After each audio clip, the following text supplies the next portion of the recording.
October 20th, 2025, Bolivia stands at a crossroads. For the first time in nearly 20 years, the presidential runoff is between two conservative capitalist candidates, ending the MAS party's long socialist reign. This election is a response to the country's worst economic crisis in decades. Former President Jorge Quiroga faces centrist Senator Rodrigo, signaling a dramatic political shift. The MAS party, once a force for social change, was ousted in the first round, as voters rejected its handling of the economy. Now the debate is about how to dismantle the socialist model and rebuild the economy. The campaign is focused on economic recovery, IMF bailouts versus homegrown solutions, and how fast to cut state spending.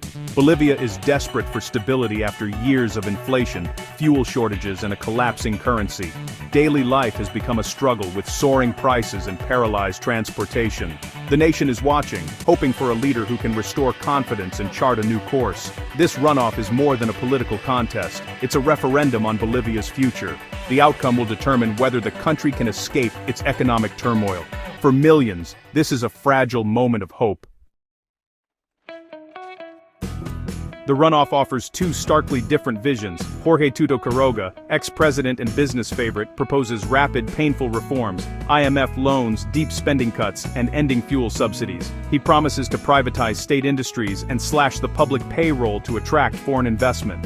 Rodrigo, a centrist senator, urges gradual change, legalizing the black market for dollars, fighting corruption, and phasing out subsidies over time.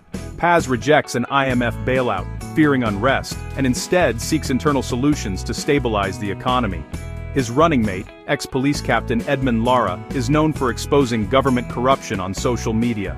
Quiroga appeals to business leaders, Paz to small merchants, and the informal sector. Both promise reform, but their approaches could not be more different. The choice, shock therapy, or cautious transition. Bolivia's future hangs in the balance. Bolivia faces its worst economic crisis in 40 years. A severe dollar shortage since 2023 has crippled imports and sparked distrust in banks. Inflation has soared, basic goods are unaffordable, and wages lag far behind.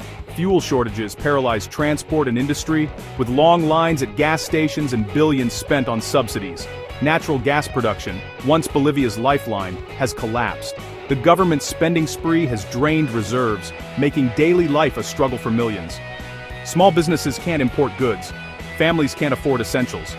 Public transport unions threaten mass protests if subsidies end, raising fears of unrest. The next president must act fast to restore stability. The stakes: economic survival or deeper crisis. MAS's defeat marks the end of an era.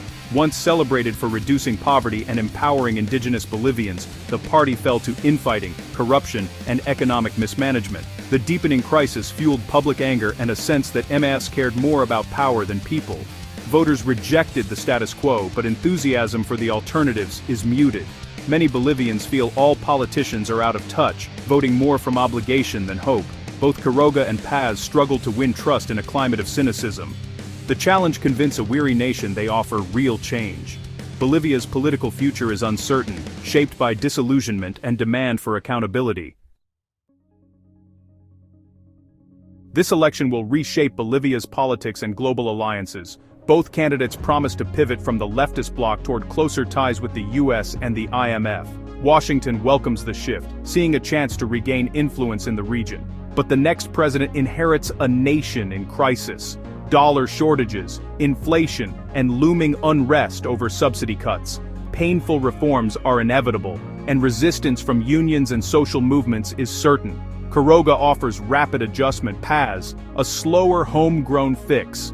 Success will require not just economic plans but political skill to unite a divided country. Bolivia stands at a crossroads. Stability and prosperity are within reach, but far from guaranteed. For millions, the hope is that this vote marks a true new beginning.